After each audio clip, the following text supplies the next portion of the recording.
Éternel grand Dieu, éternel Dieu puissant, éternel Dieu redoutable, nous voici, Seigneur, devant toi, le Dieu glorieux.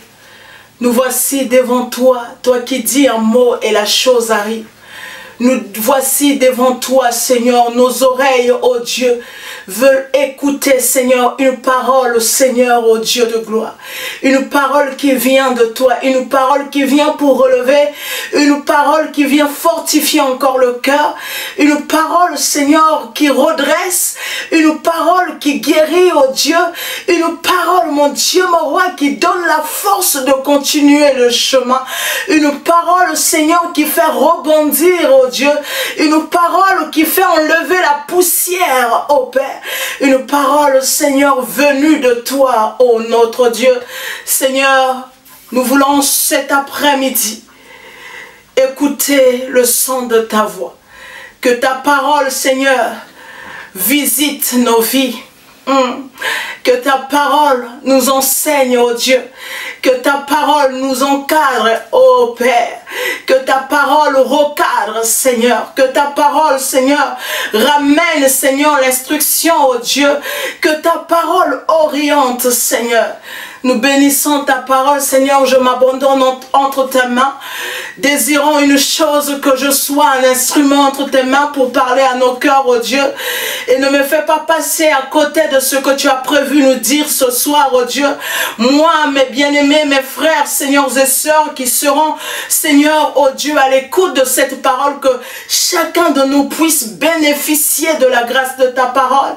Nous te rendons toute la gloire dans le puissant nom de Jésus, notre Seigneur et Sauveur. Nous disons Amen.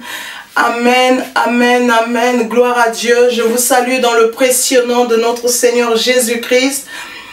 Que la grâce de notre Dieu soit votre partage, que l'amour de Dieu surabonde, que l'amour de Dieu soit manifeste dans chaque vie. En tout cas, soyez bénis, que le Seigneur vous bénisse. Alors, sans plus tarder, nous allons prendre nos Bibles.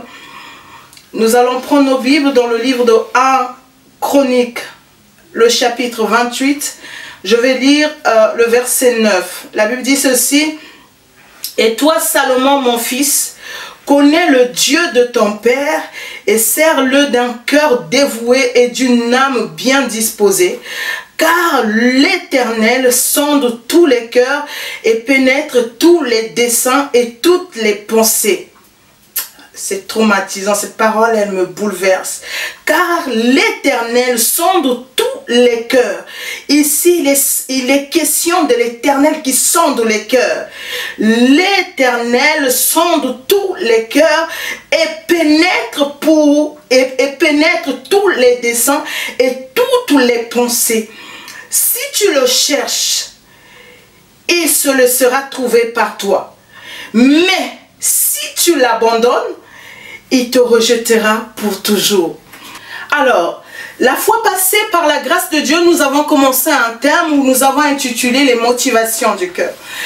Et par ce thème-là, nous avons lu le même texte, le texte des conseils de David qu'il lègue à son fils Salomon. Il dit à son fils, il arrive au soir de sa vie, il dit à son fils les secrets qu'il a gardés, les secrets qu'il a eus dans son cœur tout au long de sa marche. Il dit à son fils, écoute Salomon, l'Éternel sonde les cœurs. Il lui dit d'abord, il dit à son fils, sers le Dieu de ton Père de tout ton cœur. Salomon devait servir Dieu de tout son cœur. Et qu'est-ce qui arrive? David lui dit, car l'Éternel sonde le cœur. Donc c'était pour dire à son fils, le problème de marcher avec Dieu, ou encore le comment marcher avec Dieu, c'est dans le cœur qu'on marche avec Dieu. Si ton cœur ne marche pas avec Dieu, tes actes ne pourront pas marcher avec Dieu. Si ton cœur n'est pas conduit par les motivations qui sont liées à Dieu, tout ce que tu pourras faire ne sera que des erreurs. Et même tes erreurs, le Seigneur ne pourrait même pas les pardonner. Pourquoi? Parce que le Seigneur Seigneur regarde au cœur. Il ne regarde pas au cœur seulement, mais il regarde aux desseins qui sont dans le cœur. Il regarde aux pensées. Ça veut dire que l'Éternel plonge ses regards dans le cœur de l'homme. Ce qui intéresse le Seigneur, c'est d'abord le cœur de l'homme. Alors par là, je comprends une vérité, c'est que la grandeur d'un homme de Dieu, la grandeur d'un enfant de Dieu n'est pas dans les apparences, n'est pas dans ce qu'il peut faire, n'est pas dans ce qu'il peut accomplir comme œuvre. On peut accomplir des œuvres, on peut être acclamé des hommes par rapport à ce qu'on fait. Mais si notre cœur n'est pas en connexion avec Dieu, si notre cœur n'est pas connecté aux sources de Dieu, tout ce que nous pouvons faire devant les hommes, c'est rien du tout. Alors c'est pourquoi j'aime dire, la grandeur d'une personne, c'est l'état de son cœur. Quels sont l'état de nos cœurs? Comment sont nos cœurs? Est-ce qu'on prend le temps de diagnostiquer nos cœurs? Est-ce qu'on prend le temps de regarder comment est composé nos cœurs? Quels sont les sentiments qui nous animent? Quelles sont les choses qui nous motivent? Et les motivations de nos cœurs viennent d'où? Proviennent d'où? Et est-ce que toutes ces choses-là sont agréées entre les mains de Dieu? David dit à son fils, voici le secret de comment marcher avec Dieu. Le secret de marcher avec Dieu, c'est ce qui est caché dans ton cœur. C'est dans ce que tu fais dans ton cœur. Alors je comprends la vie de David. Bien aimé, c'est pas la vie de David. Quand on acclame David, c'est pas une vie que toi et moi on aurait voulu vivre, parce que la vie de David, ce n'est pas une vie qui a été faite de tout repos. David, Dieu l'a consacré. C'est pas un homme, mais c'est le Seigneur qui l'a consacré par Samuel plutôt, qui l'a consacré roi.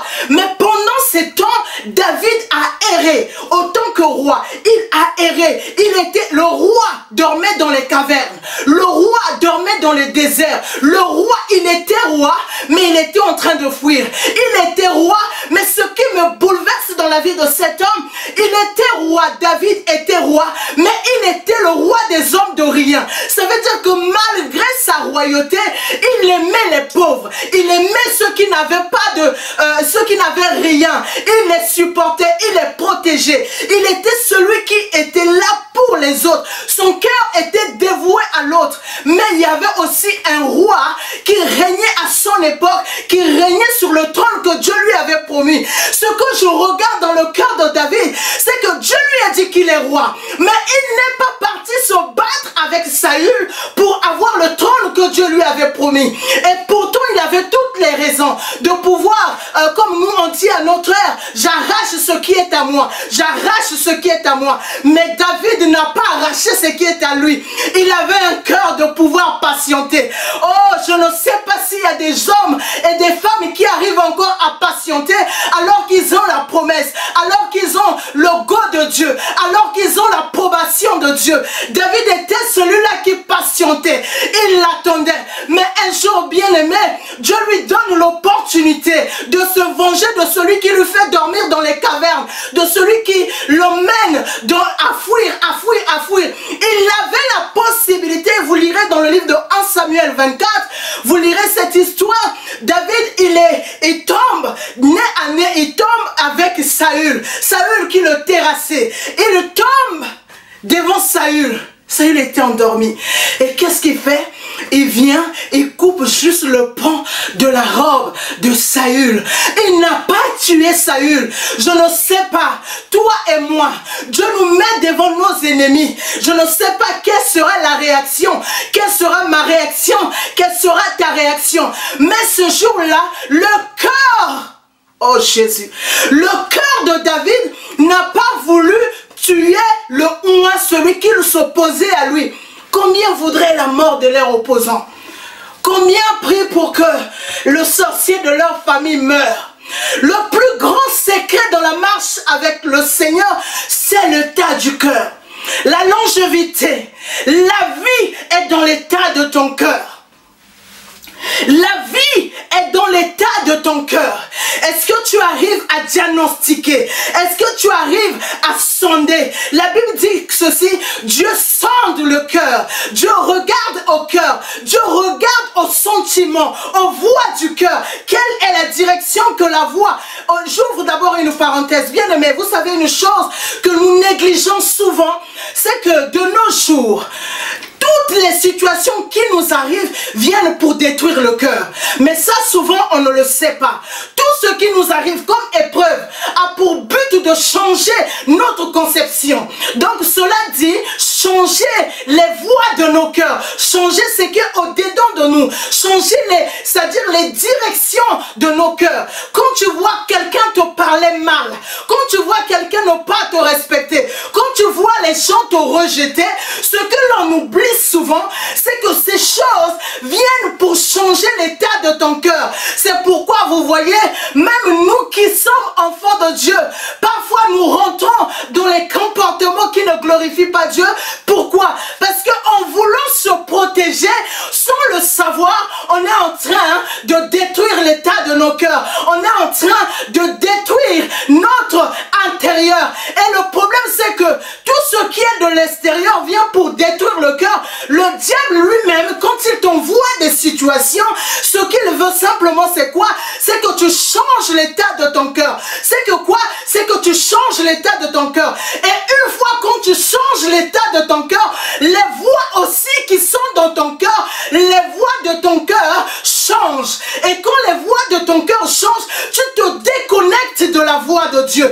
Alors sache-le, tout ce qui arrive a pour mission de changer ton cœur. C'est pourquoi quand les choses arrivent, ce qu'il faut savoir, ce qu'il faut faire, c'est de garder son cœur plus que toute autre chose. Tu dis non, que la situation qui m'arrive ne change pas ma conception, que la situation qui arrive ne change pas ma perception de telle ou telle chose.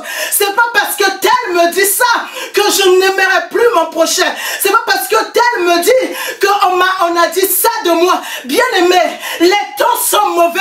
Nous sommes rentrés dans le faux. Nous sommes rentrés dans les habitudes qui éloignent Dieu de nous. Et nos cœurs remplis des choses qui n'ont rien à voir avec Dieu. Cependant, à l'extérieur, nous trimballons l'identité des enfants de Dieu.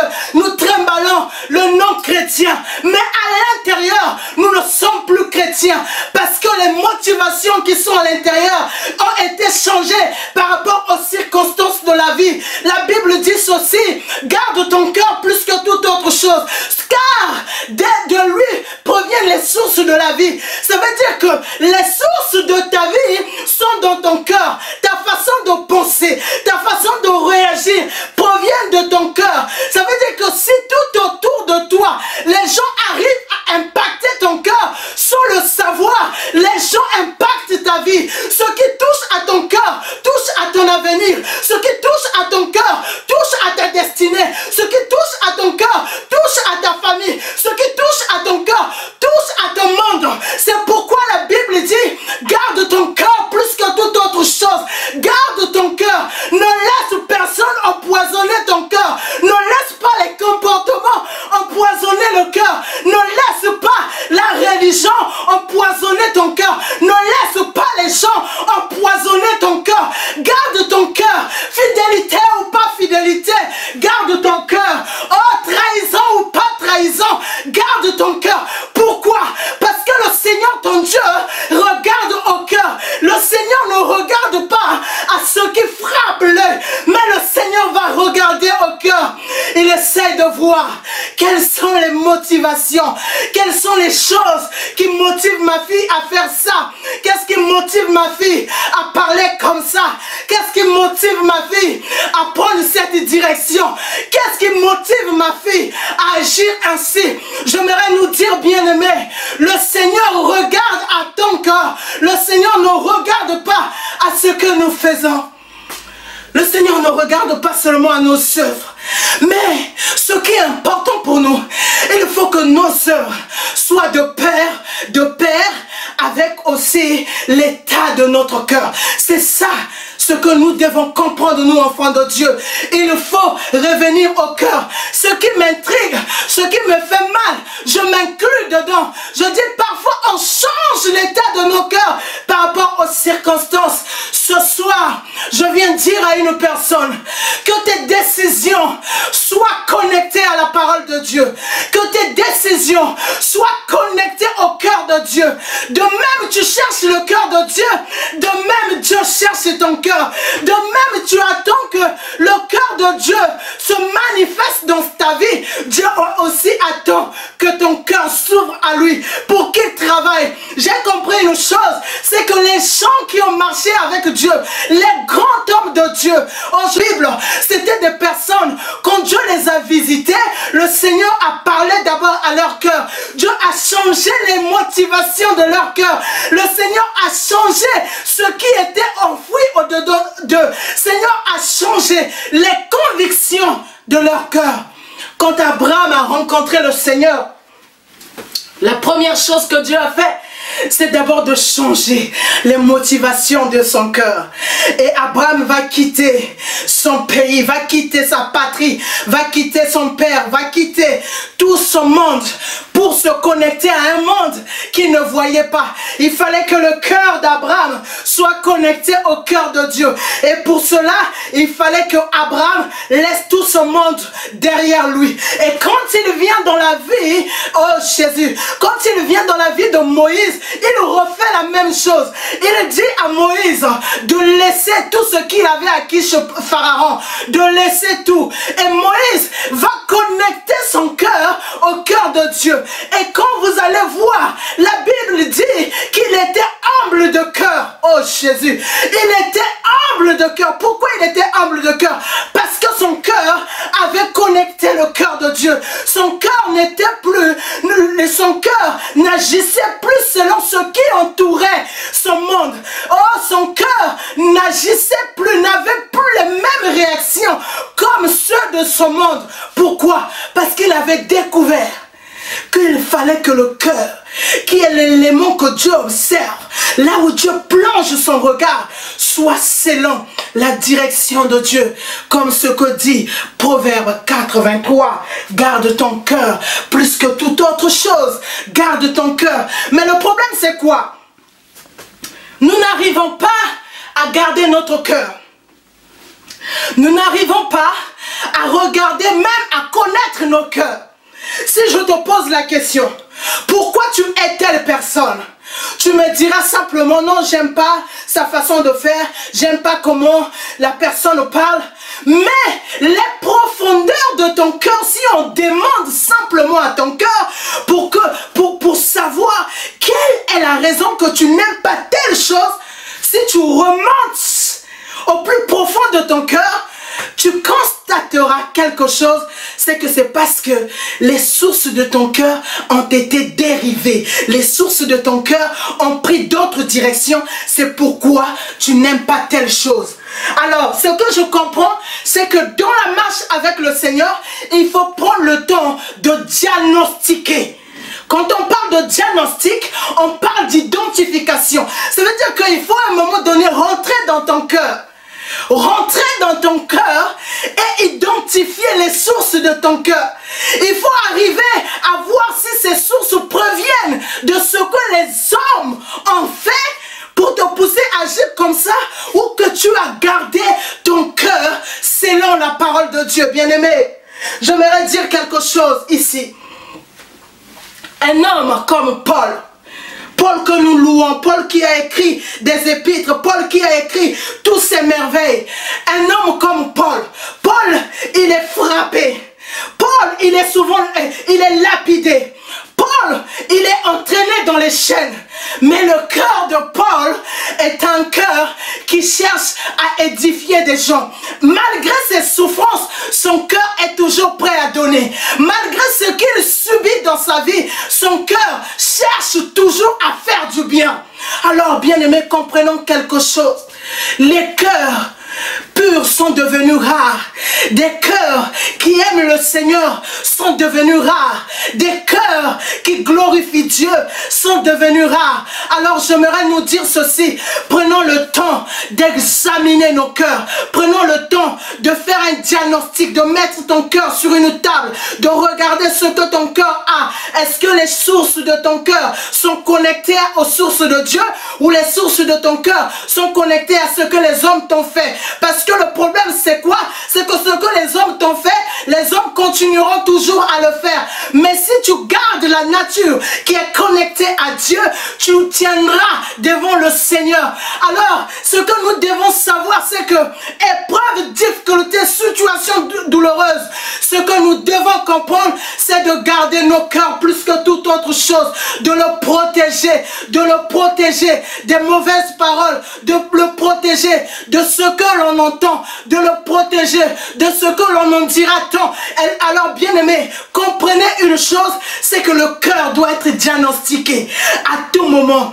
En grec ancien, quand on parle de diagnostiquer, on parle de discerner. Ça veut dire qu'il faut que tu rentres dans ton cœur, il faut que tu discernes les sources de ton cœur. Bien-aimé, j'aimerais t'inviter à faire cet exercice avec moi. C'est que de prendre ton cœur, de rester à un moment donné, de regarder les sources de ton cœur. De regarder réellement si tu es connecté à la parole de Dieu. Est-ce que ce que tu fais est connecté à Dieu ou ce que tu fais n'est pas connecté à Dieu?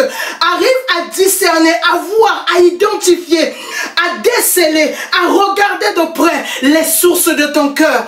David a donné un conseil à son fils, a dit à son fils, sers le Dieu de ton cœur, le Dieu de ton père de tout ton cœur. Alors moi aussi, dans cet même esprit, comme David, je viens de dire, à nos cœurs, servons Dieu par nos cœurs. Ne servons pas Dieu par ce qu'on a vu les autres faire, non. Servons Dieu, servons l'Éternel de tout notre cœur. Servons-le de tout notre cœur. Alléluia. Alléluia. Oh Jésus, alléluia. Bien-aimé, je réalise juste une chose. C'est qu'il faut que notre cœur, il faut que nos cœurs soient des cœurs qui servent le Seigneur sans regarder à ce qui est de l'extérieur. Il ne faut pas que nos cœurs soient impactés de ce qui est de l'éternel et de l'extérieur plutôt. Alors, faisons de sorte que le travail que nous faisions pour le Seigneur soit le travail qui provient de notre cœur et non de l'extérieur. Et ne sert pas, je pèse mes mots, ne sert pas par aspect extérieur, ne sert pas par apparence, ne sert pas parce que les autres travaillent, mais sert le Seigneur par ton cœur. Sers ton Dieu par ton cœur. Sers-le de ton cœur. Fais des choses que ton cœur te dit de faire et non les choses venues de l'extérieur qui te poussent à servir Dieu. Je dis cela parce que on a changé les motivations de nos cœurs pour se conformer. Le grand danger dans le cœur, c'est lorsque le cœur se conforme, mon Dieu. Le grand danger que le cœur de l'homme a, c'est lorsque le cœur se conforme à son environnement. Lorsque, je vais expliquer ça, lorsque le cœur se conforme à son entourage, ça veut dire que quand j'arrive dans un endroit, parce que les gens tiennent un langage, je suis obligé de tenir ce langage-là. Je suis obligé de parler comme ces personnes-là. D'autres prennent prétexte comme quoi Paul avait dit avec les païens, je suis comme les païens. Non, je ne viens pas de parler des stratégies pour gagner des âmes. Je viens te parler des stratégies de ton cœur. Ne permets pas à ton cœur de dire des choses par rapport à ton environnement. N'associe pas ton cœur à ton environnement. Le plus grand bijou que tu as, la plus grande pierre précieuse que tu as, le plus grand diamant que tu as, c'est l'état de ton cœur. Laisse-moi te dire que protège ton cœur. Garde ton cœur. Garde ton cœur. Garde-le précieusement. Alors sers Dieu de tout ton cœur. Quand tu tomberas par la qualité de ton cœur, le Seigneur te relèvera. Quand tu seras abattu par rapport à la qualité de ton cœur, oh, je me souviens de Moïse.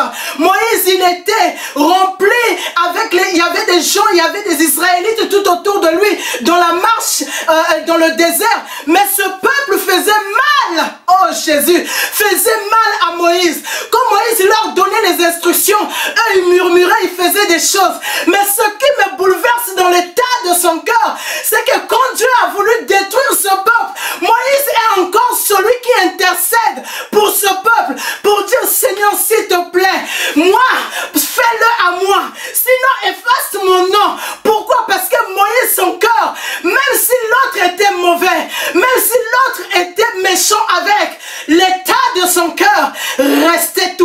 fidèle. La fidélité était dans son cœur, pas par rapport à ce que l'homme est. Et il avait vu ça où? Il avait vu ça dans le cœur de Dieu.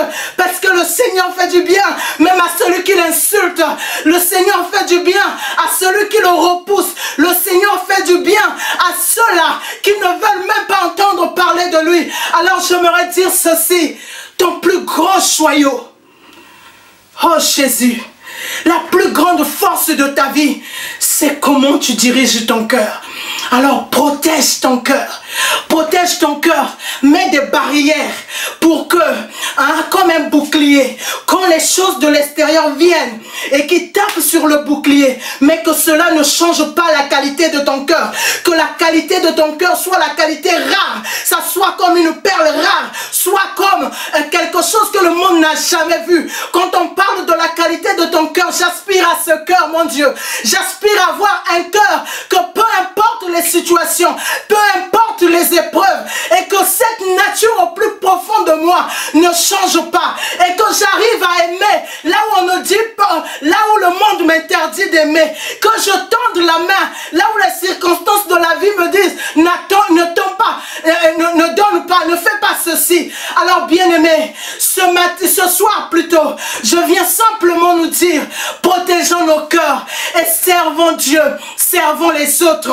Que ton cœur soit dévoué pour servir autrui, même s'il est juste ou pas, sers-le. Même s'il dit tout et n'importe quoi. Vous savez, j'ai appris quelque chose de mon pasteur, je parle bien du pasteur Patrick. J'ai appris quelque chose de lui, c'est la qualité du cœur. Et d'être à ses côtés, de servir Dieu à ses côtés, l'une des choses qui m'a transmise, l'une des choses qui n'a pas arrêté de m'enseigner, l'une des choses même quand j'étais abattu au plus profond de moi, l'une des choses qu'il m'a toujours dit, c'est toujours de garder ton cœur. Il m'a toujours dit ceci, tu n'es pas obligé de réagir, tu n'es pas obligé de parler, tu n'es pas obligé de dire telle chose, parce qu'il m'a toujours montré que la qualité de ton cœur, c'est ça ce qui est précieux. Et par là, je comprenais quand il me disait ceci, autant quand un homme ne peut pas connaître les voies de ton cœur, il ne peut pas voir les voies de ta destinée. Aïe, aïe, aïe, aïe, aïe. Celui qui ne connaît pas les voies de ton cœur ne peut pas savoir vers où tu vas aller. Celui qui ne connaît pas les voies de ton cœur ne saura pas quelle est la direction que tu vas prendre. Alors celui qui protège son cœur, qui fait du bien, là où on ne t'attendait pas, tu agis. Là où les hommes disaient que peu importe, elle ne fera rien, c'est là où tu agis. Quand tu commenceras à voir ce cœur-là, tu verras que le monde tout autour de toi commencera à changer. Et les portes qui étaient fermées, Dieu sera obligé, par le témoignage de ton cœur, à te les ouvrir. Alors je viens nous dire, bien-aimés, cultivons, examinons, diagnostiquons nos cœurs. Regardons, identifions, enlevons ce qui est impur, enlevons de nos cœurs tout ce qui ne glorifie pas le Seigneur. Autant de nos cœurs, tout ce qui est impur, tout ce qui ne glorifie pas Dieu. Ne ressemblez pas à tout le monde. Ne soyons pas dans le mouvement du temps. Eh Jésus, soyons dans le mouvement de son cœur, du cœur du Seigneur. L'une chose qui me bouleverse avec le Seigneur, le même peuple que le Seigneur savait qu'il allait le crucifier, le même peuple qui le lapidait par moments, le même peuple qui venait avec les propos et les insultes, le même peuple. Mais la Bible me dit ceci, Jésus guérissait les malades, Jésus était ému de compassion. L'action du cœur du Seigneur ne s'est jamais arrêté devant la méchanceté des hommes. Et quand je dis cela, je dis que dans cette marche chrétienne, il y a une chose que j'avais négligée, c'est l'état de mon cœur. C'est pourquoi je lutte avec moi-même. Je lutte avec moi-même. J'interdis à mon cœur d'avoir des attitudes négatives, d'avoir des attitudes qui ne glorifient pas Dieu. Je dis à mon cœur, stop. Là où la haine allait rentrer, je dis mon cœur, stop. J'aimerais que là où tu es, quand tu proclames avec moi, quand tu dises mon cœur stop, mon cœur je t'interdis de réagir comme ça, mon cœur je ne te permets pas de haïr, mon cœur je ne te permets pas de parler comme ça, parce que ce sont la source. Quand la source est touchée, tout le reste est touché, comme je l'ai dit tantôt. Alors soignez soignez votre source. Examinez votre source. Quand l'eau de Jéricho était polluée, qu'est-ce qu'a fait Élisée? Élisée est remonté à la source. Il se peut que le problème c'est le cœur et non ce que tu fais. Il se peut que tu n'aies pas remonté à la source pour aller traiter le problème. Ce soir, je viens de nous dire, MIC, je viens nous dire, peuple de Dieu, je viens nous dire, enfant de Dieu, je viens nous dire, fils de Dieu, de remonter dans nos cœurs, de regarder les voies de nos cœurs, les voies qui te font montrer que tu es supérieur aux autres, les voies qui te font montrer que tu connais plus que les autres, les voies qui te font considérer que tu as quelque chose que les autres n'ont pas. Que examine si cela vient de Dieu. Parce que même le plus grand qu'il y a entre les mains de Dieu est toujours se considère comme zéro. Se considère comme s'il n'a rien. Jésus, fils de Dieu, a tout laissé. Est venu sur la terre par la qualité de son cœur. Alors ce soir, ce que j'avais à cœur à nous dire, c'est de diagnostiquer l'état de nos cœurs. De diagnostiquer et d'identifier, de discerner, de regarder à l'intérieur de nos cœurs et de pouvoir soigner. Vous savez, on ne peut pas être un bon serviteur, un bon disciple, si le cœur n'est pas connecté à la parole du Maître. Alors ne soyons pas juste à nos propres yeux. Ce message a pour but de nous dire de ne pas être sage à nos yeux, de ne pas être juste à nos yeux, mais d'être juste au Dieu, que lui, Jésus, nous trouve juste par la qualité de nos cœurs. Et pour terminer, je dirais ceci, ça je l'expliquerai prochainement. Quand on parle du cœur, on parle de deux dimensions, et dans l'âme et dans l'esprit. Que ton cœur soit un cœur en or, un cœur pur, un cœur qui honore le Seigneur. Tu vas prier avec moi là où tu es. Alors, cette exhortation avait pour but de ramener nos consciences, de réveiller un peu nos consciences, de nous ramener à examiner notre cœur, à examiner comment nous agissons dans nos familles, dans notre environnement. On se dit, enfant de Dieu, est-ce qu'on l'est par envie, on l'est. Est-ce qu'on l'est du cœur? Je ne sais pas ce que le Saint-Esprit t'a dit ce soir, mais j'aimerais simplement que tu dises au Saint-Esprit, Seigneur, aide-moi à examiner mon cœur. Alors, aide-moi, Seigneur, à examiner, à extraire de mon cœur ce qui n'est pas de toi. À ne plus marcher selon mes convictions, mais à marcher, Seigneur, selon que toi tu veux. Soigne le tas de mon cœur, parce que si mon cœur est soigné, tout le reste l'est aussi. Seigneur notre Dieu, merci pour ta grâce, merci pour ta parole qui a été proclamée. Avant de dire Amen, j'aimerais nous dire ceci. Quand le Seigneur vient, ce que j'ai omis de dire, c'est que quand le Seigneur vient dans notre vie, il fait d'abord le travail dans le cœur. Il enlève les choses. Il enlève. Mais il y a une partie où c'est à toi d'enlever.